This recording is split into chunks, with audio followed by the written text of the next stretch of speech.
Hi everybody, welcome back to my channel. If you haven't seen this face before, my name is Chelsea Nicole. I graduated from the Royal Academy of Music with an MA in Musical Theatre, and I am here on this beautiful part of the internet called the YouTube to share my tips and tricks with you. Kind of just want to talk to you about how the Royal Academy of Music changed my life. Grab our beverage of choice, you know what mine is now already, and I've got my water. I've already had one of these today. Yeah, grab your drink and let's have a little chat. So I just wanted to sit and have a chat with you about how my life has changed over the past, let's say 6 years, nearly 7, since I met Martin really. So I have been performing since I was like 7.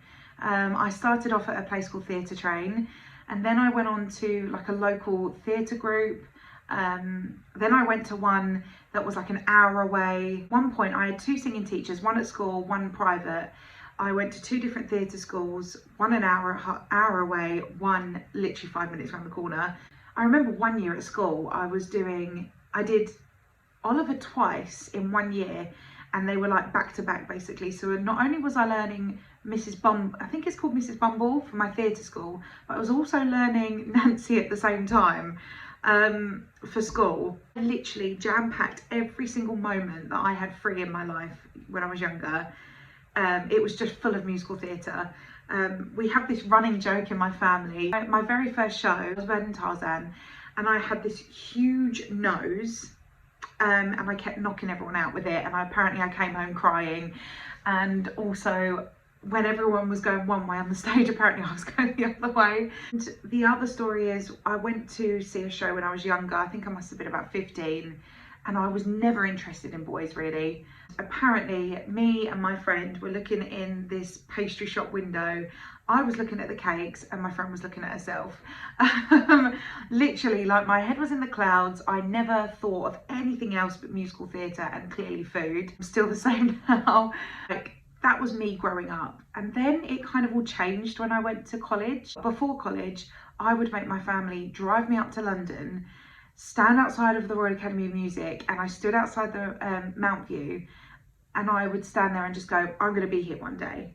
But when I went to college, it all changed, and I ended up letting other people dictate what I was going to do. I had a teacher at college. When it came to auditioning for performing arts college or drama schools, I had a list. I was going to go performers. I loved Millennium, Mountview, GSA. Can't remember if there was another one. I don't think there was. I think it was only them 4 I was going to audition for. And I had a teacher tell me at college that I wouldn't get in and I'm not good enough. I took that really seriously, and I was like, no, I'm not going to go this year. So I didn't apply. And then we had someone come in from Masters Performing Arts College. He went to my college that I was at the time, and then he went on to Masters. Sat me down and he said, you need to audition somewhere. Regardless where it is, you need to go. You cannot not go. So I ended up auditioning for Masters. I got in, and after my first year, we would have like a one-to-one with our teachers. And my street teacher sat there and said, why are you here? And I was like, because I got in, I like it. He was like, you need to go somewhere else. You need to be at like Mountview or something. And I was like, oh my God, like, okay, that's where I wanted to go. Long story short, I ended up leaving after my 2nd year because of other things. So I didn't get an agent, all them kinds of things. And I ended up losing my passion for it, and I ended up not doing it for quite some time. So I was just working, going out with my friends, doing that kind of thing, until I met Martin. And I told Martin that I was a singer and I was like an aspiring actor, but I never went to singing lessons anymore. I never did anything like that anymore. And he kind of said to me one day, like, why don't you do it anymore? I was like, oh yeah, why don't I do it anymore, kind of thing. So I went back to my singing teacher. I did a couple of shows. We were affiliated with a dance school, so I did a couple of shows with them. And Martin had never heard me sing. Well, he'd heard me sing, but he'd never like seen the full package, like the acting and that. And he said to me, like, you're really good. So kind of like the seed was planted from that moment onwards. and we ended up going on holiday. We got engaged, we did all of that, we moved in together, and I bought a car, so that was on finance. So I was living a normal 20-something life. We went on holiday, and I was sitting in the hot tub with Martin and my mum, and it just came out. We'd had a few drinks, and I was like, I want to go to the Royal Academy of Music. And it was a bit of a shock to them both, especially Martin. Went home, we had a chat about it, and he said, as long as you get some type of financial aid, then you can do it, because we couldn't have done it on our own. So I did the audition. I was very honest with them in the audition room, and I got in. I got in on a scholarship, which I'm still quite speechless about now. I said now I'm still gobsmacked that they even gave me the time of day. I mean, before that, I was very insecure. I was anxious. I was self-deprecating. I had no confidence in myself. I didn't think I could do it. The Royal Academy of Music just reinstated everything for me. They made me feel confident. They made me feel worthy. They made me feel good enough. And I cannot thank them enough. The faculty there are just absolutely incredible. And they brought my dream to life. Don't cry. I'm a much better person now than I ever was before the Royal Academy of Music. Before I met Martin, I wasn't the person I am now. Martin and the Royal Academy of Music are the two most incredible things, and baby, are the three most incredible things that have ever happened to me in my life. I worked my butt off to get into the Royal Academy of Music. I had to write 2 essays. Okay, so before then, I didn't have a degree. I didn't think I was smart enough. That's something that I really had to try and get over, because everyone on this course has been to UCL or King's College and done great, have done great degrees and got a degree in something else, and I didn't. All I knew was musical theatre. All I knew was singing. That's all I know now. But I'm fine with that. I'm okay with that, because that's me. I am musical theatre. I mean, look at the t-shirt. My jumper, it says, my brain is 80% music lyrics, or music song lyrics. So that is me, like, and I'm happy with that. I just didn't think I was smart enough, so I had to write 2 essays to prove that I could be on the MA and not on the, I think it was called the professional diploma.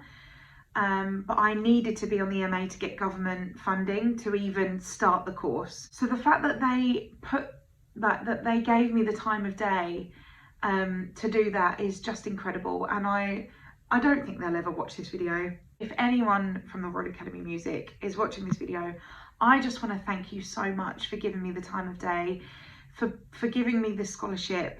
I hope that I'm a great advocate for the Royal Academy of Music.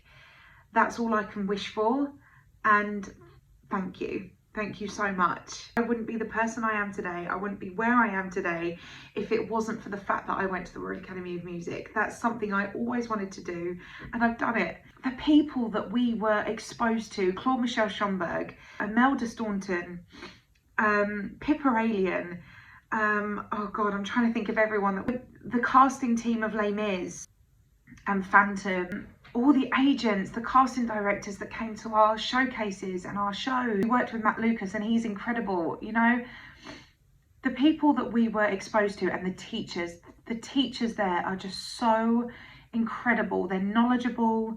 Yeah, every single one of the teachers are just incredible. And yeah, it's the best thing. It's the best year of my life. The people that I've met, the friends that I've got out of this, you are all incredible. I love you all. I love all the teachers. Yeah, my heart will have a huge section for the Royal Academy of Music. I will be the biggest advocate for that school. It's incredible. It's one of the best courses you could do. It's a 3-year course mashed up into one. And at the beginning of the year, our director said, only 1% of you are going to work when you leave. We completely knocked that statistic out of the park. Majority of my year are working. I mean, working in the West End. on Broadway, well, on US tours as well. Yeah, my year, I love them. They're absolutely incredible. And like I keep saying, I wouldn't be the person I am today. I'm the happiest I've ever been, just waking up knowing that I had that opportunity to go there. And yeah, that is how the Royal Academy of Music has changed my life. I'm just so happy that I've got this platform as well to talk to you guys and to share my tips and tricks and learn also from you guys. Like, if you guys have gone to a different drama school, let me know in the comments below. So yeah, just let me know where you went to or where you'd like to go to. And the little sort of like nugget I want to give you today is you're never fully dressed without a smile, which is from Annie. I think that's such a true statement. I'm not myself without my smile. Everyone always comments on my smile, and yeah, so you're never fully dressed without a smile. Don't forget to like and subscribe to my channel. Don't forget to hit the notification bell and turn that on so that you don't miss out on any videos that I post. And I'll see you in the next video. Bye everyone.